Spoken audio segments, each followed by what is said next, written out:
Esta es una producción de Grupo Fórmula. Encuentra más contenido como este en radioformula.mx.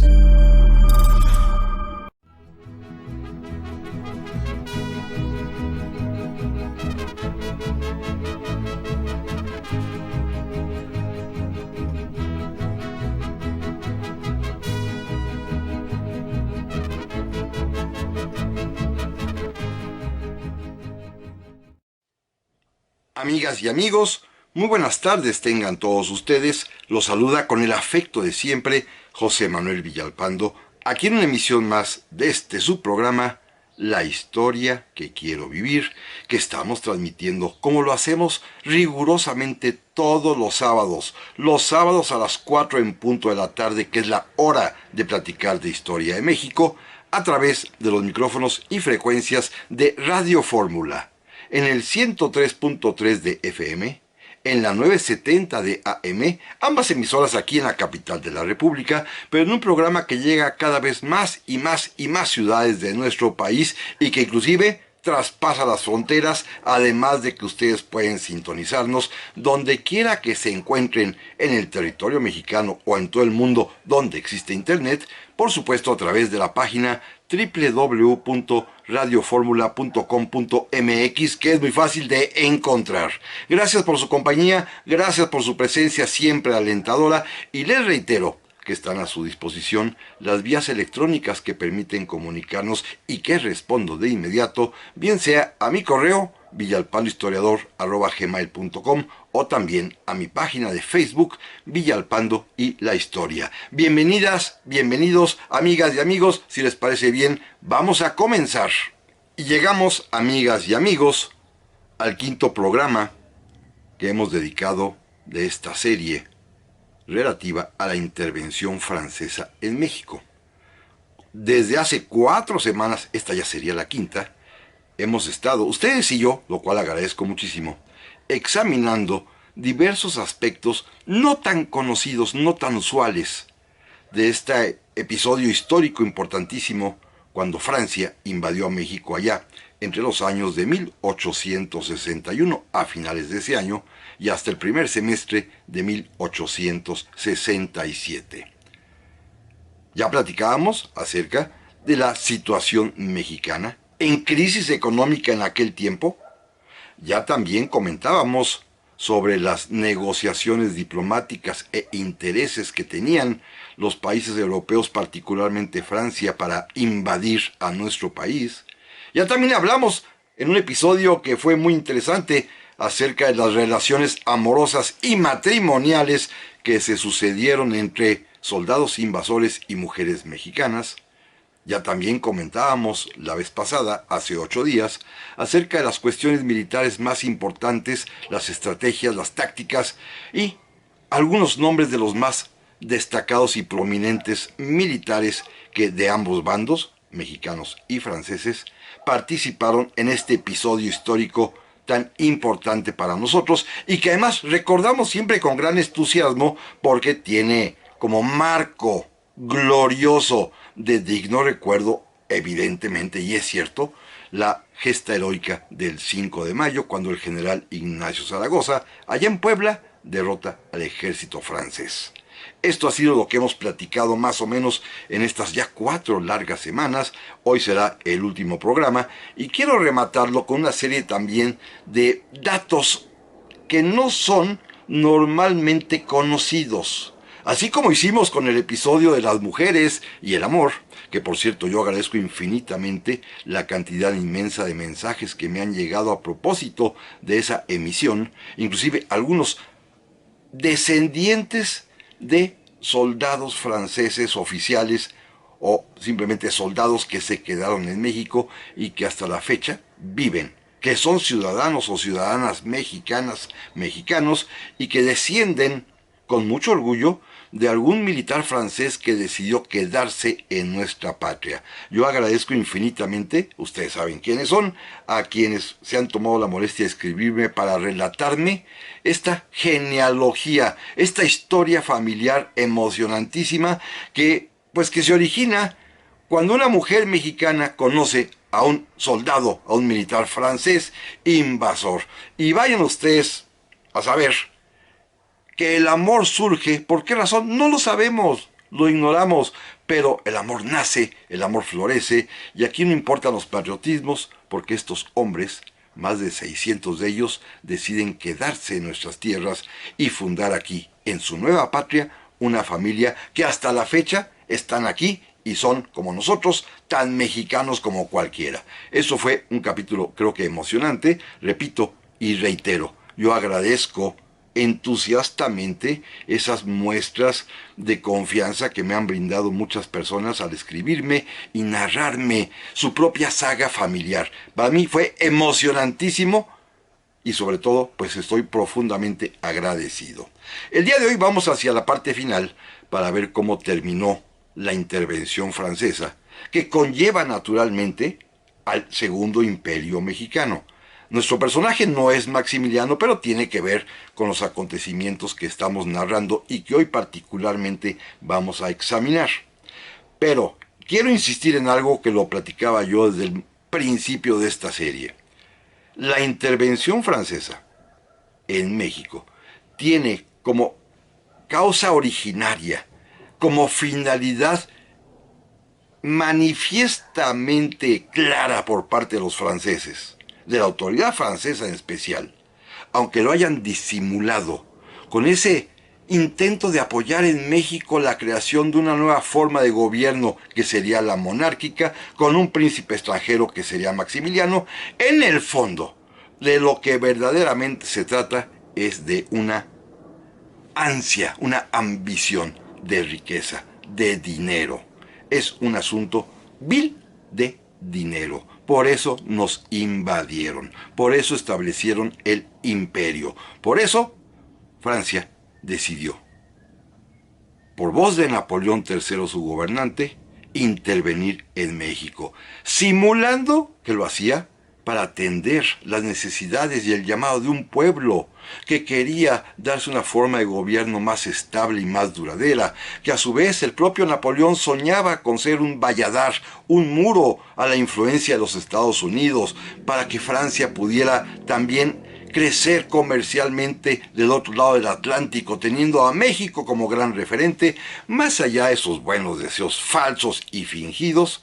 En realidad, el fondo del asunto es una cuestión totalmente de ambición económica. Simplemente recapitulo lo que ya platicamos en su momento.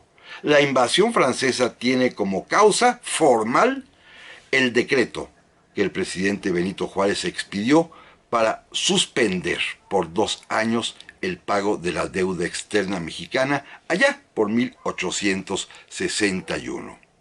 Una deuda externa mexicana que es real y que existe y que veníamos arrastrando desde los días de nuestra independencia, particularmente a partir del gobierno del presidente Guadalupe Victoria, y especialmente teníamos grandes deudas con Inglaterra, casi 80 millones de pesos. También le debíamos dinero a España, casi 10 millones de pesos, y a Francia le debíamos formal y oficialmente 3 millones de pesos. Recuerden, amigas y amigos, que lo platicamos, esto indigna profundamente a Napoleón, en realidad azuzado por los mexicanos que viven en París, que son conservadores, con ideas monárquicas, que están ansiosos por regresar a México para vengar la afrenta mayúscula del gobierno liberal que por una parte pues los ha expulsado y los derrotó en la guerra de reforma, y por otra más también lastimó a la iglesia al haber dictado la ley de nacionalización de bienes eclesiásticos y habérselos expropiado.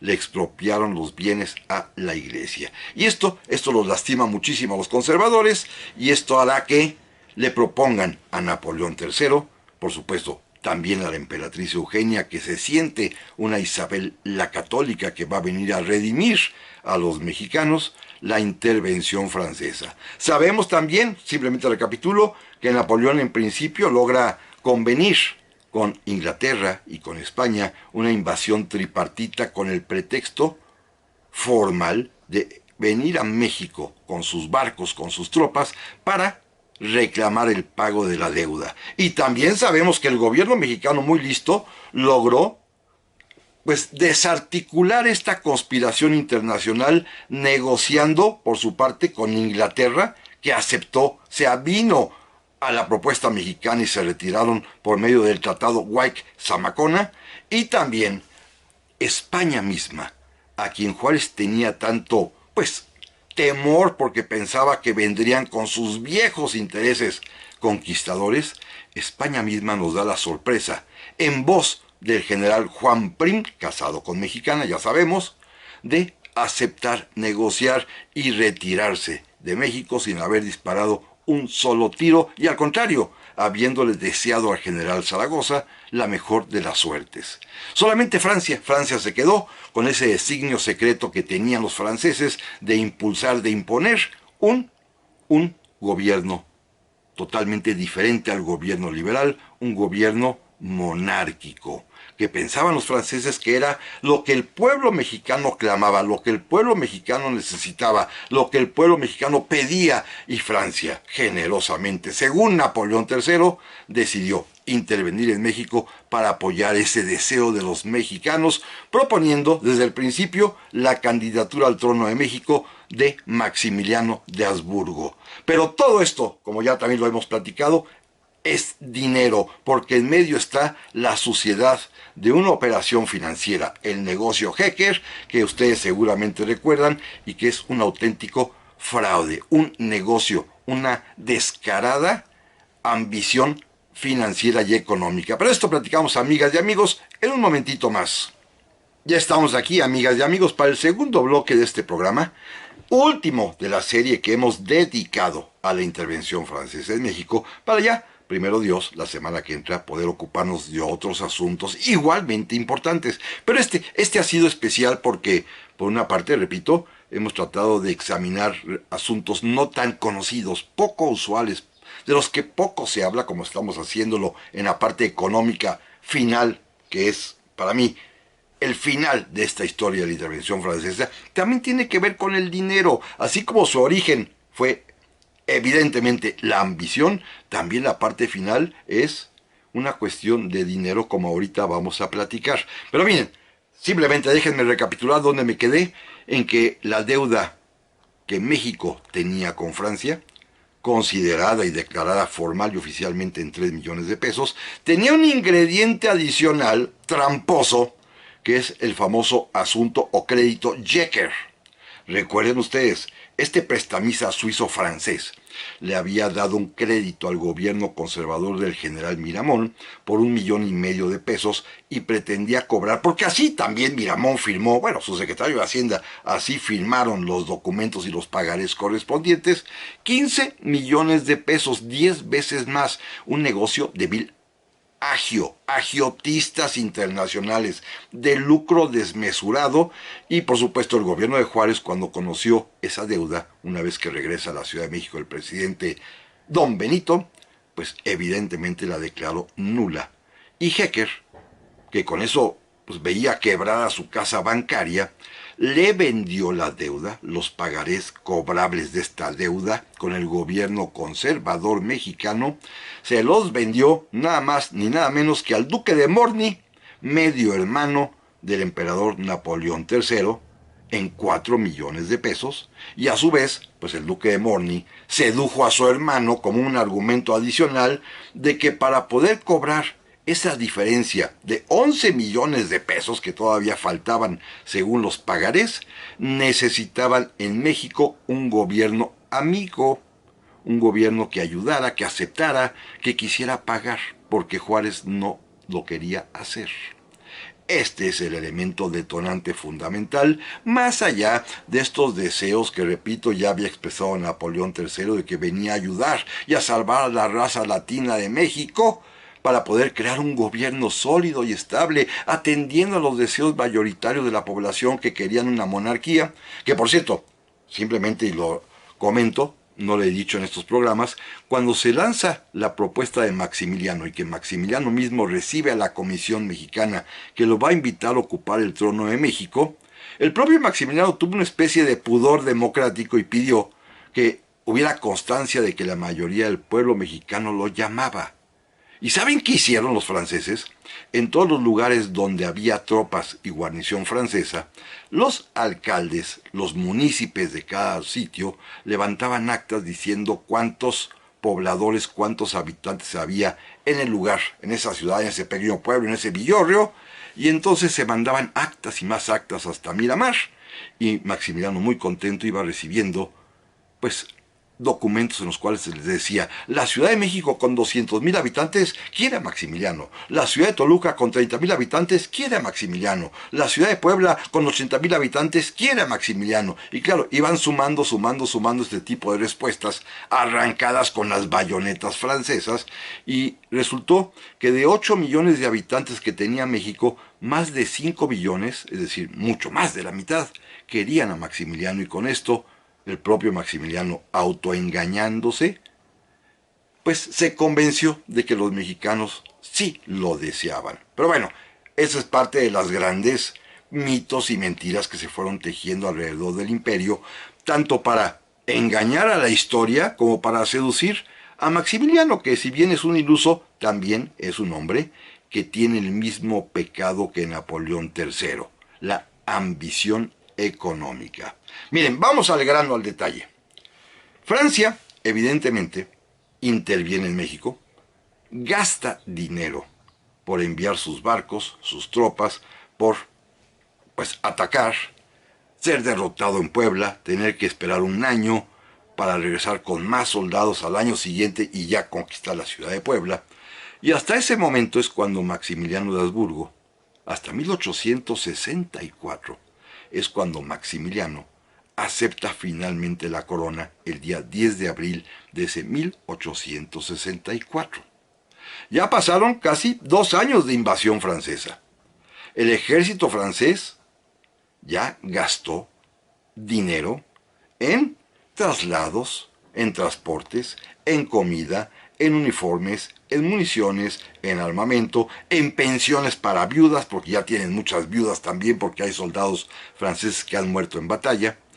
Y ese dinero que se invirtió en la invasión, pues alguien lo tiene que pagar. Hasta ese momento lo había pagado, lo había cubierto la hacienda, el tesoro francés. Pero alguien tenía que pagar eso.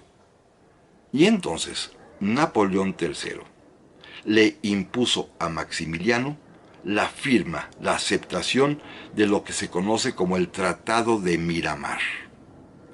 El Tratado de Miramar es el pacto que celebran Napoleón III y Maximiliano para, según Napoleón, asegurar y garantizar el apoyo de Francia a este imperio mexicano que recién se acaba de crear.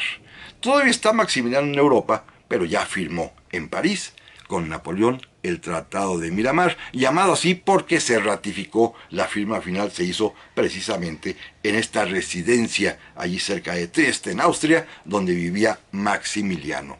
Pero escuchen ustedes lo que dice el tratado, que esto es lo más interesante de todo. Primero, pues hay que pagar lo que ha costado la invasión francesa a México, que en ese momento, repito, en abril de 1864, pues ya lleva por lo menos 2 años la presencia de los ejércitos franceses en México.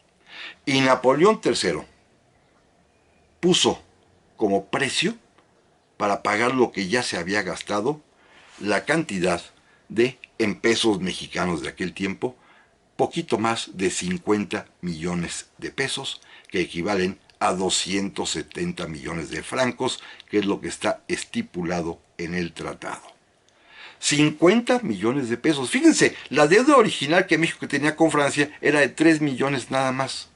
Y de repente, ya Napoleón señaló que estos 2 años de guerra, estos 2 años de movimiento militar sobre México, ya tenían un precio de 50 millones de pesos, y que además el gobierno mexicano se encargaría de cubrir, de pagar al ejército francés por cada año que estuvieran sus soldados ahí, la cantidad de 1,000 francos por soldado al año. Recuerden que son 30,000 soldados por lo menos, así que son más o menos 30 millones de francos. Así de sencillo. Que a pesos mexicanos la paridad está 5 francos por peso. El peso es entonces una moneda muy fuerte. Significa que el gobierno mexicano tendría que pagar, además de esos primeros 50 millones de pesos, 6 millones de pesos anuales a partir de ese momento para los gastos y sostenimiento del ejército francés. Fíjense la trampa, la tranza. Recuerden, la deuda original son 3 millones de pesos. Vamos a suponer que le suman los otros 15 millones de la deuda Jecker, que es una trampa totalmente, que es un fraude. Bueno, ya serían 18 millones de pesos lo que se le debía a Francia. Y pues Napoleón decidió cobrar 50 millones por los gastos hasta ese momento invertidos, cuando él mismo confiesa que cada año hay que pagar 6 millones de pesos, pero cobra por 2 años 50 millones. Es decir, ya incluyó todo. La deuda Jecker, la deuda original mexicana, lo que se le debía por el ejército francés en México, y todavía se queda con un buen pilón. Así es el negocio, pagarle a Francia. Pero resulta ser que Maximiliano también pide que de ese dinero también le den algo a él, por favor, si son tan amables. Y resulta ser, escuchen amigos estos, que Maximiliano se asigna a sí mismo un sueldo de 1,5 millones de pesos al año. Le urgía tener dinero, le urgía enormemente. Napoleón le regaló, de este mismo paquete inicial, le regaló 8 millones de francos, que equivale a 1,5 millones de pesos, para hacer el sueldo del emperador al año. Simplemente una comparación. ¿Saben ustedes cuánto ganaba el presidente Benito Juárez al año? 36,000 pesos, y aún así se lo rebajó a 30,000 pesos al año. Y Maximiliano ganaría 1,5 millones de pesos. También Maximiliano decidió asignarle un sueldo a Carlota, su esposa, la emperatriz, y le fijaron como honorarios, como emolumento por ser la emperatriz, 200,000 pesos. ¿Saben ustedes cuánto ganaba por ser primera dama Margarita Maza de Juárez? Ni un centavo.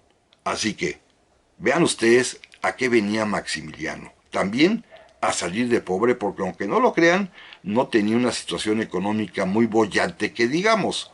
Y todavía hay personas que dicen que Maximiliano venía casi a salvarnos. Imagínense ustedes. Simplemente es un hombre ambicioso, un hombre que tiene unas ansias de riqueza enormes y que quiere urgentemente dinero. Y Napoleón III se lo va a dar, porque también Napoleón III peca del mismo defecto, la ambición económica, que ya vimos se sirve con la cuchara grande en el Tratado de Miramar. Pero de esto, amigas y amigos, si a ustedes les parece bien, no se vayan y volvemos en un momento más.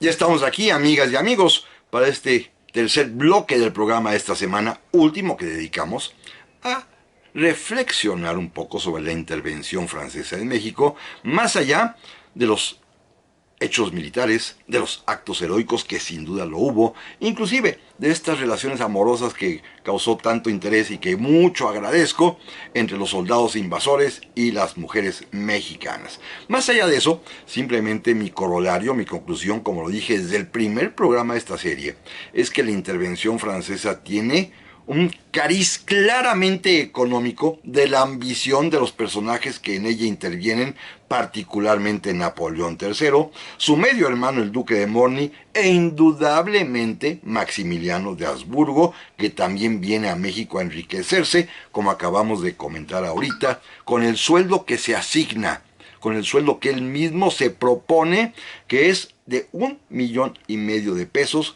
y que, para hacerlo comprensible, comparativamente hablando con el presidente Benito Juárez, pues don Benito ganaba únicamente 30,000 pesos al año por ser presidente de la República. Así que este es el tamaño del latrocinio, este es el tamaño del robo que se le hace a México por conducto de los soldados franceses, que fueron simplemente el instrumento de la ambición de Napoleón III. Causaron muerte, causaron guerra, desolación, destrucción. Ellos mismos también tendrán muchísimas bajas, centenares de heridos y de muertos, y sin embargo, pues todo fue para satisfacer esta ambición económica. Decíamos hace un momento, y regreso al tema, que en el Tratado de Miramar, México, es decir, el Imperio Mexicano, representado por Maximiliano de Habsburgo, se compromete a pagar 270 millones de francos, es decir, 50, poquito más, millones de pesos a Francia por los gastos del ejército francés durante 2 años ya de invasión. También México se compromete a pagar un total de 6 millones de pesos al año para sostener al ejército francés el tiempo que se vaya a quedar. Ya las cuentas no salen. Si propio Napoleón tasó en 6 millones de pesos al año el gasto y ya llevaban 2 años, pues equivaldría a 12, pero no, de una vez querían cobrar 50 millones para incluir ahí los 3 de la deuda original, los 15 del negocio Jecker, y pues todavía sobran 10 milloncitos de pesos que alguien se iba seguramente a embolsar. También, de estos mismo dinero, también comentábamos que le dieron a Maximiliano de Habsburgo pues un adelanto de su sueldo de su primer año por 1,5 millones de pesos, porque pues el joven Maximiliano quería dinero, le urgía el dinero, y esto finalmente pues es el compromiso que México acepta, que México, más bien, el Imperio Mexicano acepta en el Tratado de Miramar. Aquí está la mano de Napoleón cobrándose todo de una vez. Ahora bien, y esto es lo interesante, esto es lo que se le debe a Francia, 50 millones de pesos hasta ese momento, y a partir de ahí 6 millones de pesos anuales. Pero esto no significa que México tuviera para pagar. Evidentemente, México no tenía ese dinero. El ingreso mexicano anual, en los mejores tiempos, al final de la vida colonial, en una época en la que no hay devaluaciones, es de 20 millones de pesos al año. Ni siquiera alcanza todo el ingreso nacional para poder pagar esta deuda exorbitante, de veras, de un lucro excesivo que Francia impuso a Maximiliano a través del Tratado de Miramar y que este hombre firmó. Firmó Maximiliano, aceptó, ¿eh? Así que tampoco nos quieran vender la idea de que, ay, era un hombre bueno. No, era un hombre taimado. O tonto o ambicioso o las dos cosas al mismo tiempo. ¿Cómo hacer para pagar? Fíjense bien lo que sucede a continuación, que esto es indignante.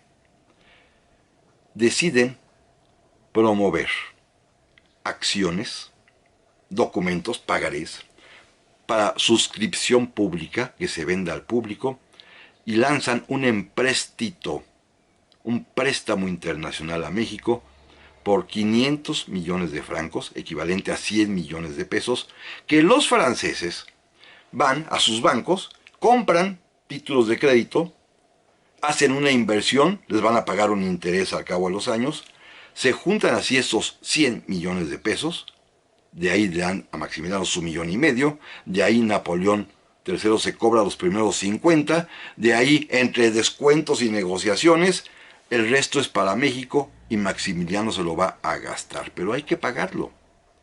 Hay que pagar este préstamo.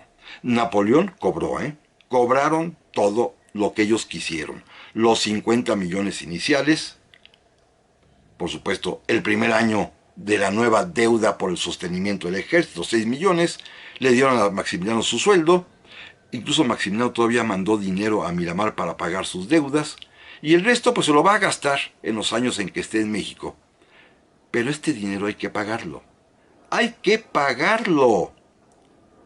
Y cuando Maximiliano llega a México, se va a dar cuenta que es imposible porque no alcanza el erario mexicano, que en sus momentos, repito, de más crecimiento económico, llegó a generar 20 millones de pesos, y México debe, el Imperio Mexicano debe, como acabo de comentarlo en este préstamo internacional, debe 100 millones de pesos. Ya no le debemos a Francia, ya se cobraron con el préstamo que se dedicó la mitad a cubrir la deuda francesa del Tratado de Miramar, pero ahora le debemos a los bancos franceses 100 millones de pesos.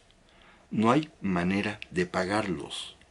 Fíjense las soluciones que inventa Napoleón III cuando se da cuenta que en México pues es una crisis total, porque los siguientes 2 años y medio Maximiliano de ese dinero va a pagar 6 millones de pesos al año por el ejército francés, ya se fueron 12, nada más le quedaban 50 o menos, y de ahí pues habrá un montonal de gastos: construir Chapultepec, la parte del Alcázar, construir el Paseo de la Reforma, pues idear muchísimas cosas, regalar dinero, porque Maximiliano era muy generoso, muy dadivoso, muy pródigo, desperdiciaba el dinero también, y sin embargo, pues los ingresos mexicanos no alcanzan, no se puede.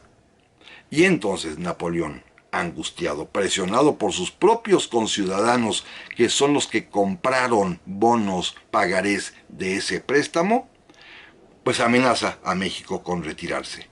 ¿Me pagas o me voy?, le dicen a Maximiliano claramente, y Maximiliano pues no encuentra manera de poder salir del atolladero financiero, eso sí, ganando muy buen sueldo él, pero sin embargo con las finanzas mexicanas en crisis, con la hacienda del imperio en franca quiebra.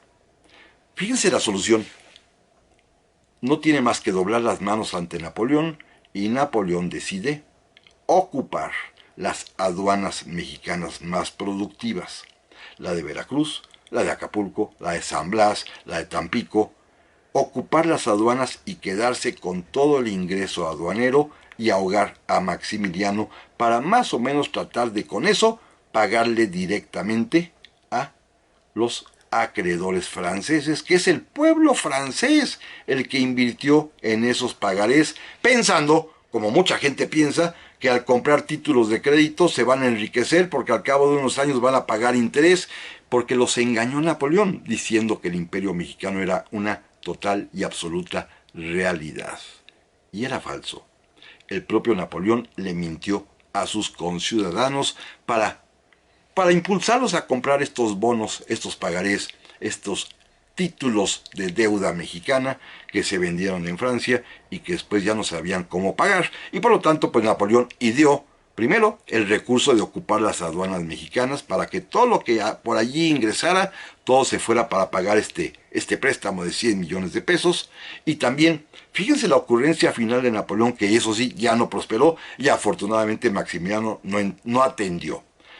Napoleón llegó a proponerle a Maximiliano canjear la deuda a cambio de que México, el imperio mexicano, le entregara a Francia dos departamentos, como se llamaban entonces, hoy 2 estados de la República.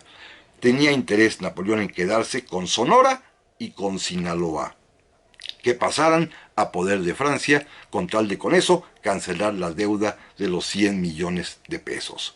Esta fue la propuesta de Napoleón: quedarse con parte del territorio mexicano, porque tenían la idea mítica de que allí, en Sonora y Sinaloa, así como en la California más al norte, que ahora era de Estados Unidos, había riquezas inconmensurables que nadie imaginaba hasta dónde, pero que era el territorio más rico de América, Sonora y Sinaloa, y Napoleón III pues quería que pasaran a su poder estas 2 departamentos, entonces provincias, o hoy en día estados de la República Mexicana, que repito son Sonora y Sinaloa. Afortunadamente ahí Maximiliano no cedió, no accedió. Pero es una crisis económica brutal. Esto, la falta de pago y la queja que los propios franceses tienen a través de sus diputados en la Asamblea Legislativa Francesa, van a comenzar a obligar a Napoleón III a pensar en retirarse de México.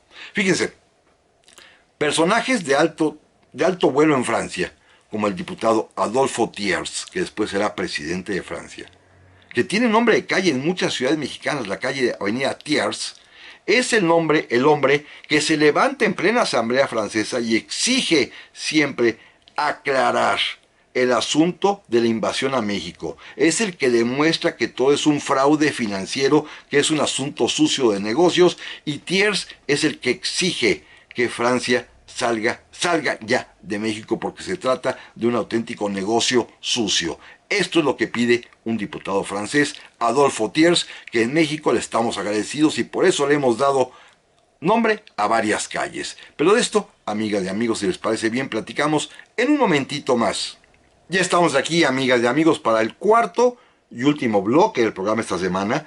Último programa además también que dedicamos a la intervención francesa, examinada desde puntos de vista no tan usuales como este que estamos platicando, que es el económico y que nos demuestra cómo finalmente toda la intervención francesa, más allá de los buenos deseos de Napoleón que fingidamente los anunciaba, más allá de la cándida inocencia, por supuesto falsa, de Maximiliano, todo esto se trata de un verdadero negocio, de un asqueroso y sucio negocio.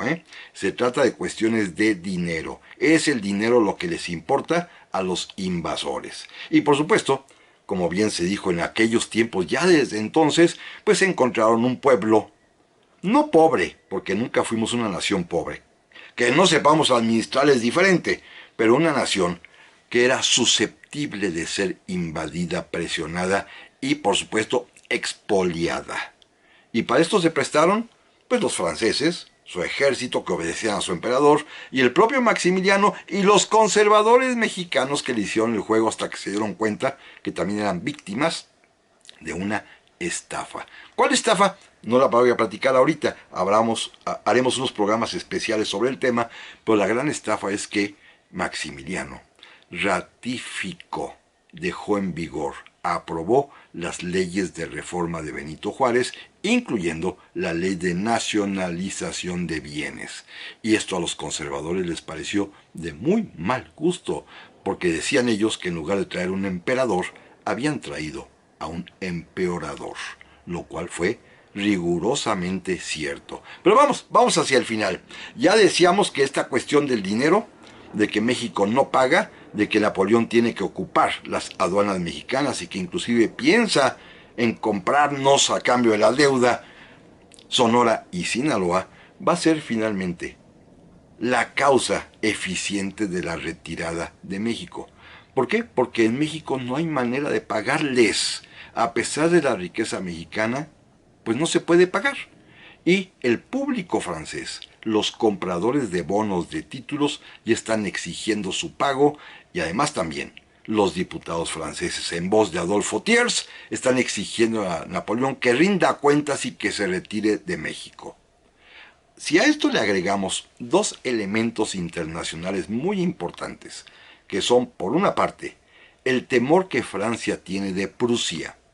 Prusia, la actual Alemania, en su origen, en su simiente, que es este pequeño reino de Prusia, que militarmente cada vez es más importante, ya no disimula su interés sobre ciertas provincias francesas pobladas por alemanes, la provincia de Alsacia, la provincia de Lorena, y acaba Prusia de derrotar a los daneses y quitarles una parte de Dinamarca. Acaba de derrotar a los austriacos y también pues hacerlos a un ladito, y ya Prusia, que está al frente de ellas el famosísimo primer ministro Otto von Bismarck, ya está vislumbrando crear el imperio alemán y, por supuesto, para poder aglutinar a todos los pequeños paisitos que había entonces en lo que hoy es Alemania, había ducados, principados, condados, todos ellos independientes. Para poderlos aglutinar requiere una causa común, una causa que unifique la identidad nacional alemana germana, y esta causa va a ser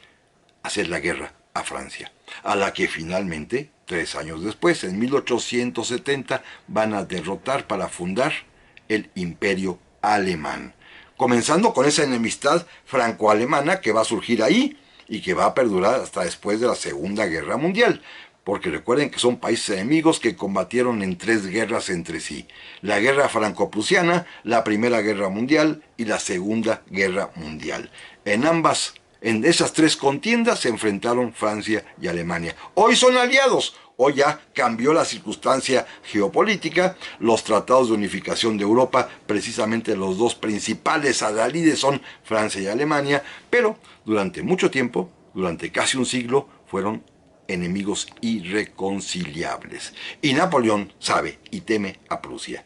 Y tiene que retirar su ejército porque pronto la amenaza prusiana seguramente va a amenazar, valga la redundancia, sus fronteras y necesita protegerse. Así que esta presión prusiana, germana diríamos hoy en día, hace que Napoleón también comience a titubear y decida retirar sus tropas. Además, y esto es muy importante, de la presión que en contra de esta invasión francesa hacen ya los Estados Unidos de América, que ya terminaron su guerra civil, que ya el norte venció al sur, que inclusive ya cayó asesinado el presidente Abraham Lincoln, amigo de México, pero el que lo sucede, su vicepresidente Andrew Johnson, es igualmente amigo de México, y a través de su secretario de Estado William Seward, hacen hasta lo imposible, por una parte, para presionar diplomáticamente a Francia, para que retire sus tropas, y de manera práctica y efectiva, también, sabemos, suministran armamento y municiones al ejército mexicano, a los diversos cuerpos de ejército que en México ya se han formado y que a partir de 1866 comienzan su avance victorioso, mientras las tropas francesas invasoras se van replegando. El ejército del norte que comanda Mariano Escobedo, el ejército de occidente que comanda Ramón Corona, el del centro a cargo de Nicolás Régules y el ejército de oriente de Porfirio Díaz, poco a poco comienzan a recibir armamento, parque de los Estados Unidos, y esto, aunado a la posibilidad de reclutar soldados y al mismo tiempo al repliegue, al retiro poco a poco de las tropas francesas, hace que el ejército mexicano, a través de sus 4 unidades de combate, comiencen a avanzar. Hasta que finalmente, pues Napoleón decide ordenar el retiro definitivo de las tropas. Fíjense, en un gesto último, o 2 últimos gestos de Napoleón, intentó por una parte, a través del mariscal Bazaine, comandante en jefe, ya lo platicaba yo hace 8 días, salir con brillo de México, no salir tan vergonzosamente derrotados, más que por los combates, por la situación financiera, el fracaso de su economía, de su interés, de su ambición, y quiso negociar con el general Porfirio Díaz. Primero la venta de armamento de desecho que los franceses tenían porque no se lo podían llevar, pero por otra parte quiso inclusive pactar con don Porfirio, el joven Porfirio Díaz entonces, para hacer un gobierno distinto que le permitiera a Francia negociar una salida honrosa, y por supuesto don Porfirio ni caso le hizo y los mandó a volar, y de inmediato le informó a Benito Juárez de las insinuaciones francesas. Pero por otra parte, el mismo Napoleón III intentó a toda costa llevarse a Maximiliano, se sentía responsable de Maximiliano, y de plano pues le sugirieron los enviados franceses que abdicara al trono de México y que se retirara como parte, como decía Maximiliano, como parte del equipaje francés. Y Maximiliano, hay que decirlo, prefirió quedarse y, como todos sabemos, intentar sobrevivir con los mexicanos conservadores y algunos cuantos austriacos que se quedaron, y hasta que finalmente caerá derrotado en el Cerro de las Campanas y fusilado allí mismo. Como todos sabemos, pues esta historia termina cuando los franceses se van. Cuenta las crónicas de su tiempo que en febrero, el día que se retiran las tropas francesas de la capital de la Ciudad de México, Maximiliano no quiso salir a despedirse de nadie, ni del mariscal Bazaine, ni de ningún soldado, y que a través de las cortinas de Palacio Nacional, Palacio Imperial entonces, ahí miraba cómo se iban retirando, cómo marchaban en desfile los últimos soldados franceses de la capital de la Ciudad de México, hasta que finalmente se fueron para Veracruz. Maximiliano se quedó solo ya, sin franceses. También, y como telón trágico en esta historia de ambición, pues Maximiliano, sí, decía yo, se quedó gallardamente, a pesar de que pues él quería quizás irse porque sí le daba un poquito de terror, pero decidió aceptar quedarse en México, e inclusive morir en México, tanto porque su mamá en una carta se lo exigió, como por Carlota, que le dijo: mira, Maximiliano, mientras haya 6 pies de tierra, hay imperio. Y 6 pies de tierra pues es como una tumba en realidad, y Carlota prefirió ir a Europa a suplicarle a Napoleón III ayuda, no militar, sino dinero. Le pedía 500,000 francos al mes para poder sobrevivir. Y fíjense qué curioso, eran tan ambiciosos estos personajes que ni Maximiliano ni Carlota quisieron poner un solo peso de su peculio personal. Nada más para terminar, Carlota era la mujer más rica de su tiempo. Como persona física individual era la mujer más rica. En su cuenta bancaria en Francia, en la casa Rothschild, la casa banquera más famosa de Francia, ella tenía simple y sencillamente 8 millones de francos en su cuenta.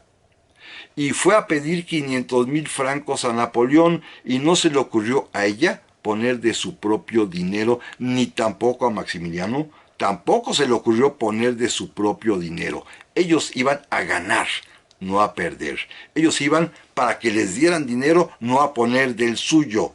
Y es increíble esto, porque finalmente la ambición es tan grande, pero tan grande, que aún así Carlota prefirió volverse loca, no volver a México, no volver a ver a su marido, pero jamás se le ocurrió poner un solo peso, un solo franco de su peculio, de su cuenta personal que se quedó intacta. Eran tan ricos que podían deberle a todo mundo, pero ellos de su propia fortuna no tocaban nada. Y repito, y así todavía hay quienes defienden a Maximiliano y a Carlota. Falta estudiar historia económica mucho, porque la historia económica explica muchísimo de los fenómenos como este. Episodios históricos como la intervención francesa que encuentran, repito, otra explicación, otro sentido si se estudian desde el punto de vista económico-financiero. Gracias, amigas y amigos, por su presencia, por su compañía, y primero Dios, aquí nos vemos ya con otro tema la próxima semana.